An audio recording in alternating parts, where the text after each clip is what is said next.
Okay, well, let's go ahead and get started. Good afternoon or good morning, wherever you are based from. Welcome to Edmentum's presentation of Day in the Life, Accelerate Unfinished Learning with a Double Dose Model. I am Carrie Dunsworth. I'm the event manager here at Edmentum, and I'm joined today by Mark Radcliffe and Laura Porter-Jones. A bit of housekeeping today. I will be monitoring chat. If you have any questions, feel free to chat those in. And of course, your location. We'd love to find out where you're from. And then we will be monitoring those and answering all of your questions at the end of the session. And then lastly, I just want to make sure you visit Edmentum in the Solutions Hub during your week here at ISTE. We've got some great resources for you, and we'd love to chat with you. We've got our solution experts there, and I would love to learn more about you and how we can help you guys out. So I'm going to go ahead and turn it over to Mark and Laura, and they will take it from there. Yes, thank you, Carrie, and welcome everybody.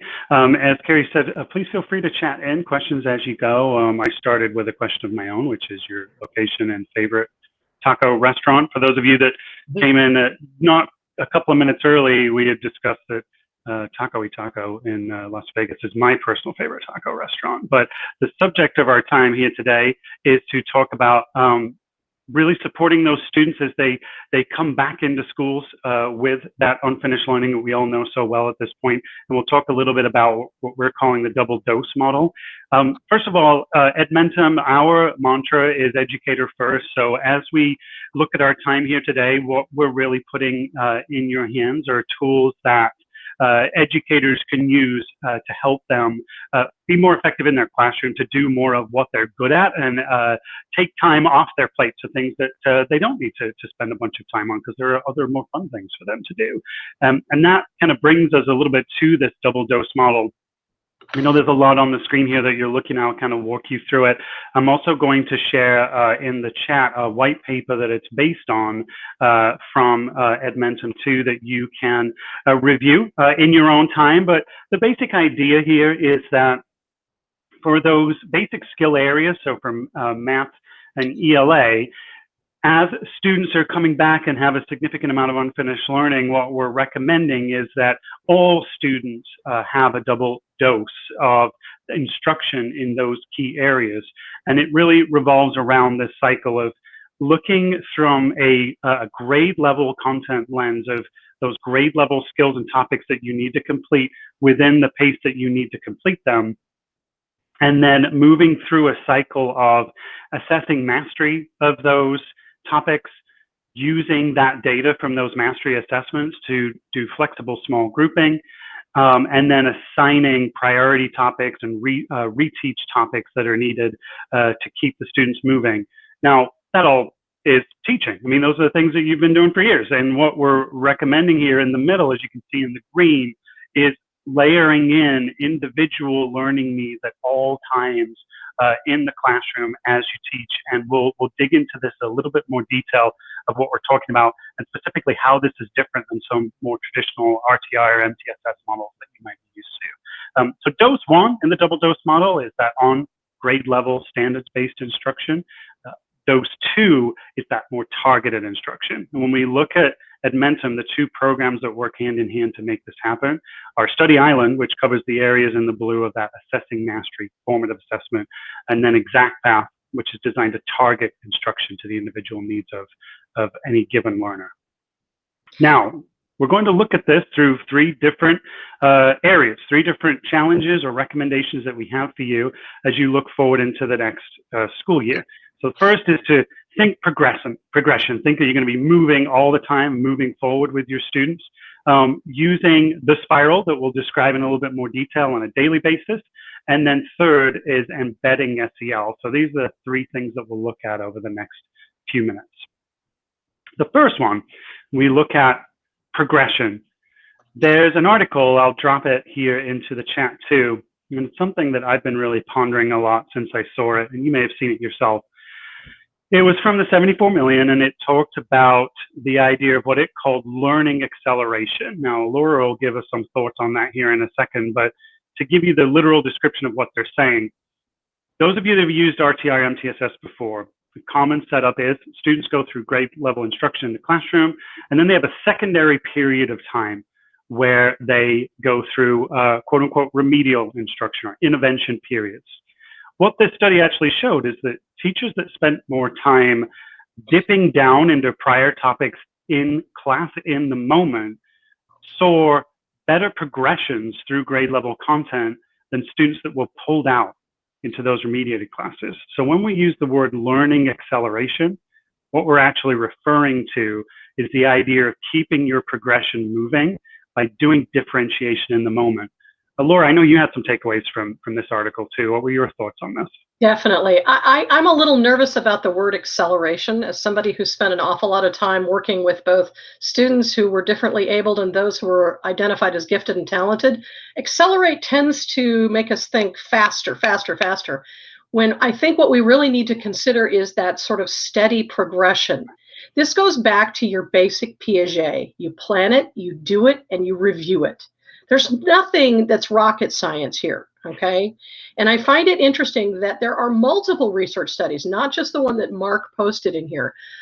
So I would encourage you to take a look for some of those. The New Teacher Project has some really great articles on the fact that when we remediate in the moment, when we stop and give that child an opportunity to either spiral that particular skill back a couple of steps or find appropriate scaffolding to support it, the odds are of it being sticky are exponentially higher. And so that's part of what we're looking at here with this double dose acceleration model. Yeah, it's one of the things about research studies, I'm sure you agree with me on this, Laura, is that they oftentimes prove what we kind of already knew in our gut, right? We're like, well, yeah, I've been doing that all along. What we're doing is if you're the type of person that remediates and it does it really well on a day-to-day basis and just gets it within your subject area, let us let you know that it works. We know that it works now and proved by research. If you're leaning more towards that idea of when a student struggles, we need to start pushing them through the intervention model, there are, of course, times where students need to be pushed through the intervention model, and it is the whole child model. But what we're looking at saying here is shift your mindset. It's kind of challenge one. Take time to say when a student struggles or a group of students struggle, when they don't get it, that's okay. That's part of life. It is okay. And we should spiral. In fact, it's that spiraling down, and we'll talk a little bit later about spiraling up too, that actually keeps the progression of your classroom moving too. So Laura, I know there's something you always used to say. You've told me this many times. You used to say to your kiddos. I used to tell my students, if you're not confused, you're not learning, because it is part of the human, dichotomy of education that in order to reach an aha moment of understanding, you have to first be confused. And I guess, Mark, my greatest fear coming back out of the pandemic and being back into our more, quote, normal learning environments, whatever the heck that means, right, is that we're going to be much more knee-jerk. This child needs to go into RTI. We need to put this child into some kind of deep dive. Take a breath, folks. The odds are good, and now the research is very much in our favor here, that you would be better suited to leave that child within the chronological age and natural grade placement and simply to provide them with supports as you move along. Now, certainly there are going to be exceptions to this rule. We get that. But we're talking about the vast majority, probably 65 to 80% of your students. This is going to be the mode of choice. Yeah, so just take a moment, if you're a note taker, write yourself a reminder that you'll read, when you come back in a few weeks or months time, depending on when school starts back up for you, that it's okay to walk in and still assume that grade level progression. And we'll look at ways that we can support the students in the moment when they don't get it. And that brings us to challenge 2. Now, I don't know how many of you on this call are familiar with this device. Laura, is this something that you're aware of? It looks like a torture device to me, but yeah, okay. Not gonna lie. Well, I mean, it depends on what you enjoy. So the Helter Skelter, as you see it here, in addition to being a Beatles song that some of you may know, I'm from the UK originally, and in the UK, we have a lot of seaside resorts, just like the US, and it's somewhere that you try to go to. Weather's not that great in the UK, so we like to remind ourselves that there are places that might be a little sunnier. But okay. Yeah, this particular one's on the south coast in Bournemouth, and it sits right out on the end of a pier. And the idea of the helter-skelter, I mean, it's literally a slide that goes around the building. So you climb up the inside of the building all the way to the top, and then you slide all the way back down again. But you go around the building as you do it. So you get like a really cool view of the ocean and the seaside resorts and so forth. It's a little bit of a tenuous analogy into what we're talking about, the idea of spiraling. I picked one example. Now, those of you that are content experts, I'm sure will have many examples of your own, but I picked volume, perimeter, and area in math. And when we look at these three topics, the reason I picked them is they have a vast span of grade levels, the way you cover the content in these three topics. And these three topics are a triad that work together, as any of you math teachers will know. So all the way from 3rd grade at the bottom to 10th grade at the top, we're spiraling through these same concepts. And this vertical spiral is well documented in pretty much any state you're in, whichever state standards that you're using or Common Core. There's a very well delineated vertical connection between the different grade level spans. So what we're saying is, when you look at that second dose, okay, we just said at the beginning here that we're recommending that every student essentially get double math, double English. I mean, that's what we're saying. How do you even find the time to support that? Are you putting every student in an intervention period? Are you dropping other subjects that they're doing? And what we're suggesting is no, that second dose is happening in the moment as you spiral through your curriculum. So, yeah, go ahead, Laura. Well, and to that point, the only way you can do that is through the use of technology. Yeah. I want to be really clear, because I can hear some of you gulping and going, oh my gosh, how in the world? Because every teacher will tell you, I can't make it through the standards that I have here. Well, we know that, we recognize that. And so tools like ExactPath, which are skill-driven, and Study Island, which is standards-based, allow you to simultaneously spiral and scaffold based on student needs in the moment. So I love your example, Mark, of volume and perimeter and area. So if I have an 8th grader and we're working on geometric concepts, and this child cannot for the life of him or her remember how to find the area of a pyramid, okay, that's when I go down through that skills progression a couple of steps to remind, review, and work our way back up in the moment. You're much more likely to have that light bulb moment and make the connection, rather than, well, you know, maybe at the end of the day or at the end of the week, we're going to send you to a math group where we're going to recover that material. Do it now, make it sticky. Yeah, I love that idea. And to Laura's point, that spiraling and scaffolding can be difficult to do in the moment. And also just to have the content available. So when we look at some examples of how that kind of plays out within the Edmentum programs, I have two kind of examples side by side here. Now, what we're suggesting is, as you walk into a lesson, a topic that you're going to teach, teachers plan. They have standard planning processes. They plan out things like time and mode and what they're going to be doing at any given moment and how they're going to communicate to the student. What we're also saying is, add the spiraling support into your planning. And the most effective way to do this, as Laura pointed out, is to use a digital tool. So in this particular example here on the right, this is one of Edmentum's programs, ExactPath. And what you're looking at, and I always kind of tilt my head to the left, is the grade level progression within this particular domain, in this case, geometry. So what the program is doing for me, number one, is it is showing me in one simple view that spiral, in this case, moving from 6th to 7th to 8th grade through surface area up through to volume. And for each one of those grade level items, I have pre-built instruction and formative assessment. And the program, if the student struggles, will even automatically adapt to help that student as well. So, well, your point is well taken, because if I'm an 8th grade math teacher, it is very unlikely that I have 4th or 5th grade geometry materials on hand. Yeah. Why would I keep them?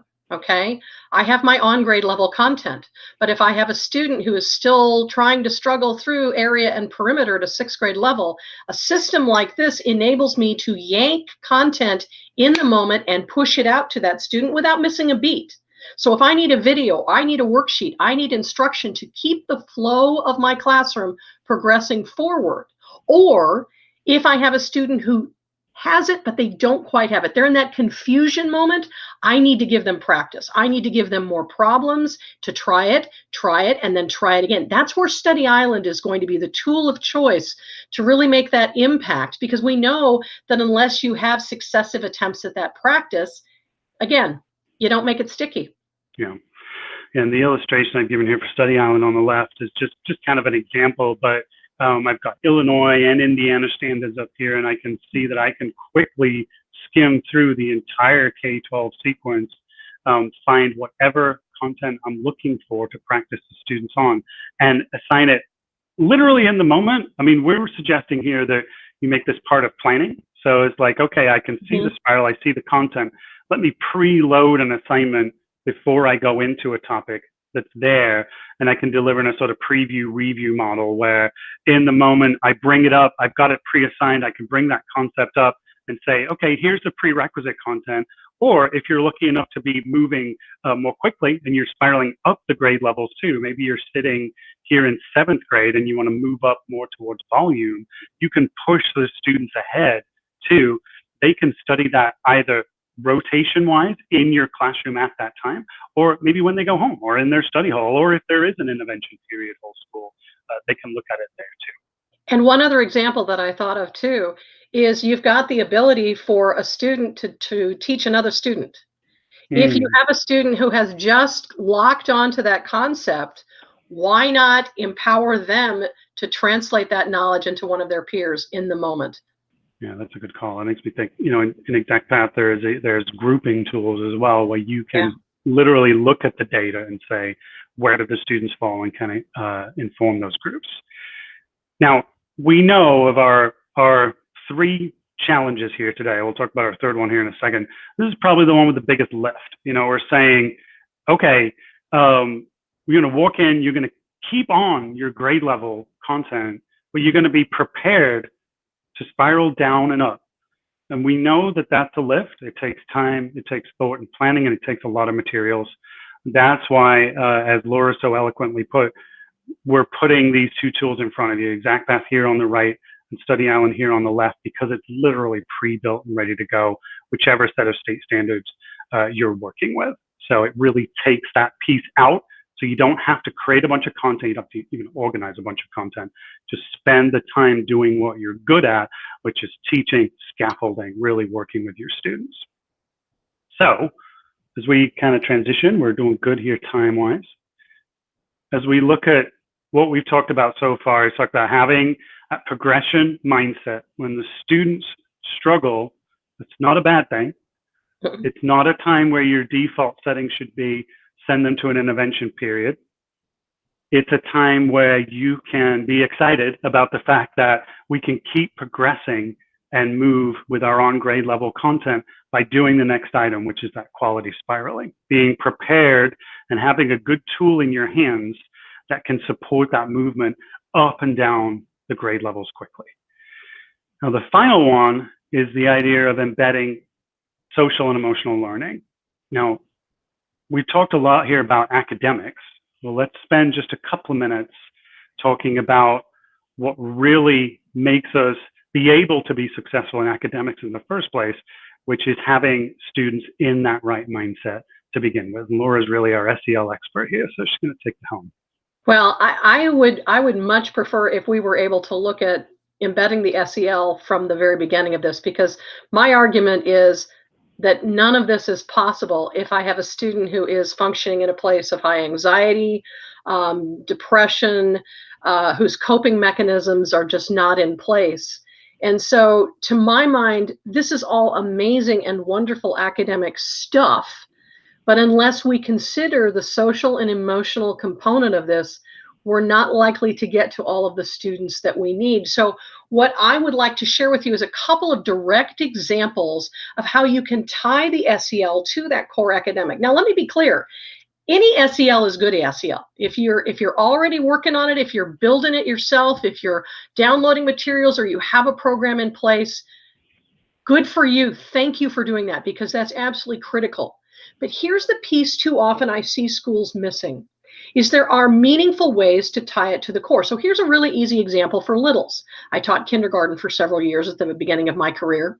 This is a book, Alexander and the Terrible, Horrible, No Good, Very Bad Day, about a young boy who has the absolute worst possible day. For heaven's sakes, his parents force him to eat lima beans at the dinner table. He has to wear railroad pajamas, and other terrible emotional things happen. So what a wonderful opportunity with your littles, if you do this in a read aloud setting, to then pair it with an SEL course about anger or coping strategies, some of those very basic social emotional skills about self-regulating. Because when we're in kindergarten and first grade, it's all about raising your hand, taking a turn to speak, navigating on the playground for a toy. So if we start pulling some of those ELA things in conjunction with those kinds of activities, again, we're talking about stickiness, and we're talking about making an impact on the student that ties to the core of their person. So Mark, if you want to move to the next slide for me. Me too. But we can, we think about doing that easily in the elementary, okay? I think elementary teachers, probably pre-K to 3, are for the most part, experts in inculcating SEL into what they do.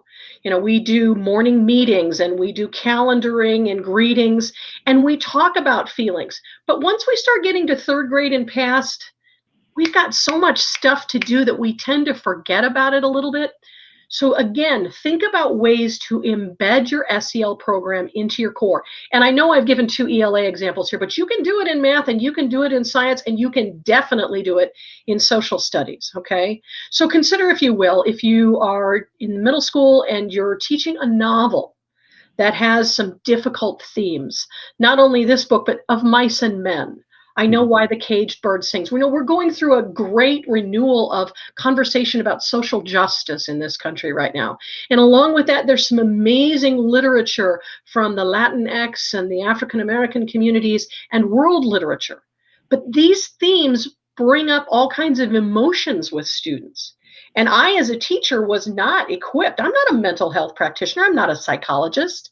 So I need to rely on good quality SEL materials to make that connection. So I've listed a couple of courses that are within Edmentum's BASE catalog. BASE is our SEL solution.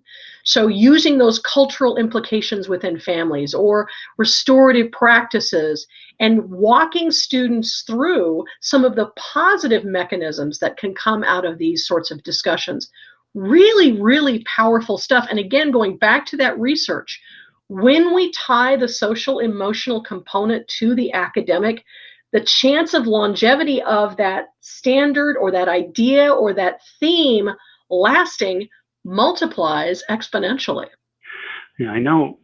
As I've looked at SEL more over the last several years, it's one of those things where I kind of kick myself for not starting earlier with it. I think I always looked at it as being a very difficult thing to implement. And Laura's put some big topics down there, cultural implications, social justice, and so forth. But she also mentioned some very straightforward ones like coping strategies.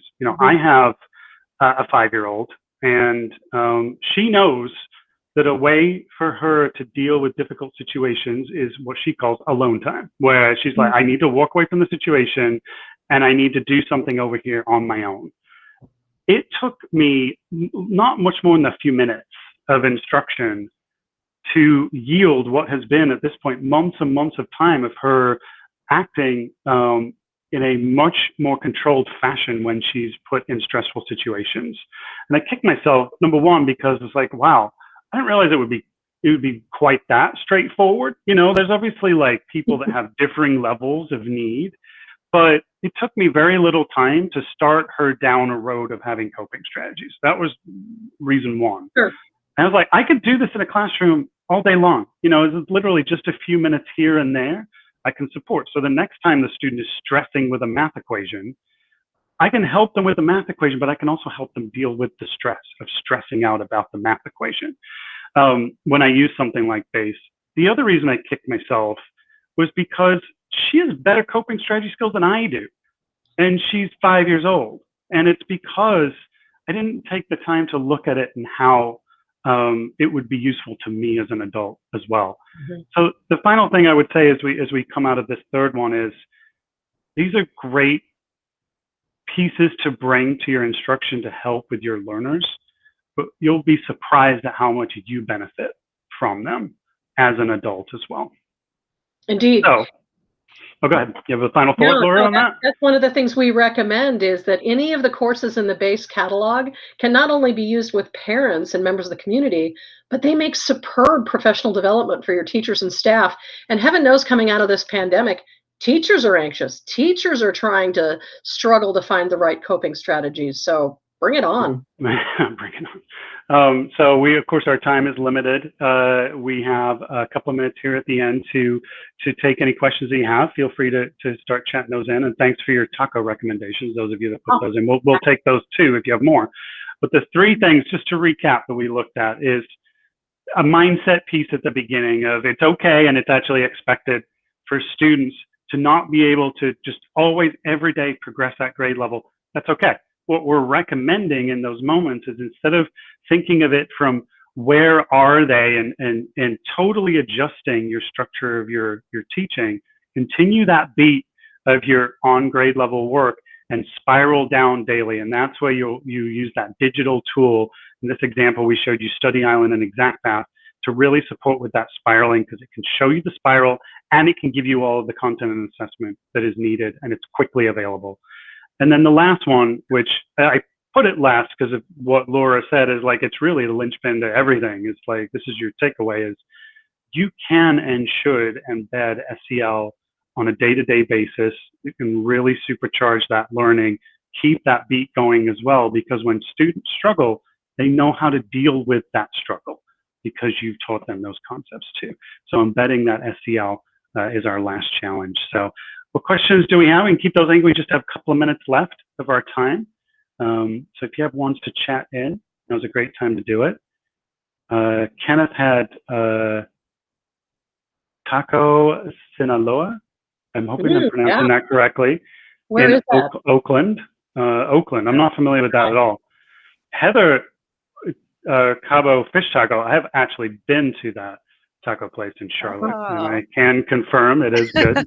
So Heather, thank you for that recommendation. Much appreciated. Yes. Yeah. We'll have to try those out. Okay. All well, right, questions. While we're waiting for any questions to come through, I just wanted to remind you, once you close out this session, there will be an opportunity to evaluate. So we'd love to hear your feedback if you want to go ahead and fill that out. Excuse me. And then a recording of the session will also be available later today. You can access that on the Edmentum page in the Solutions Hub. So again, make sure to check that out, along with some other really valuable resources that we'll have on that page for you as well. So yeah, if there aren't any other questions coming through, that is it for us today. Mark and Laura. I'm looking at Heather's name on the chat. Sometimes they call me Mark Heather. Yeah, my middle name.